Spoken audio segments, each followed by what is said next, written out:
তোমরা বলো না গো, কার দরবারে গিয়ে আমি আবার মাপ চাই? তুমি ছাড়া তো আমাদের মালিক নেই। আল্লাহ, তুমি মাপ না করলে আমি কার দরবারে গিয়া দ্বারস্থ হব? আর আমার মতো গুনাহগাররে যদি মাপ না করে জাহান্নামের আগুনে জ্বালাও, বলো না তোমার কি ফায়দা হবে? তোমার কি লাভ হবে? এইভাবে 40 দিন টানা কান্না শুরু করছে।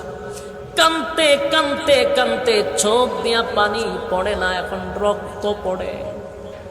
এমন কান্না কানছে রে, এমন ভাবে তওবা করছে, তওবা করতে গিয়ে আমার মালিক নিয়ে তো খুশি করা করছে। কালতে কালতে কঙ্কাল হয়ে গেছে, চোখ দিয়া পানি পড়ে না, এখন রক্ত পড়ে। শুধু গুনার উপরে লজ্জিত হইয়া সাহাবায়ে কেরাম গিয়া ওই সাহাবীরে নিয়ে আসলেন নবীজির সামনে।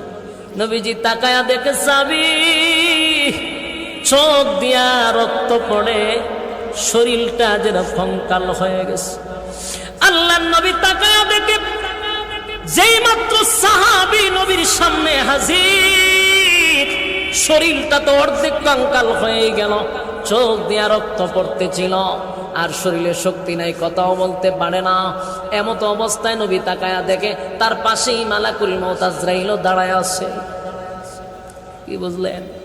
নবীজি অবাক হয়ে গেল, এই সাহাবীর পাশে তো মালাকুল মউত আজরাইল দাঁড়ায় আছে। আল্লাহর নবী সাহাবীরে জড়ায়া ধইরা বলেন, সাহাবীরে আমার আল্লাহ তোর প্রতি বড় খুশি। এমন আজরাইল মালাকুল মউত আজরাইল বলে, নবী গো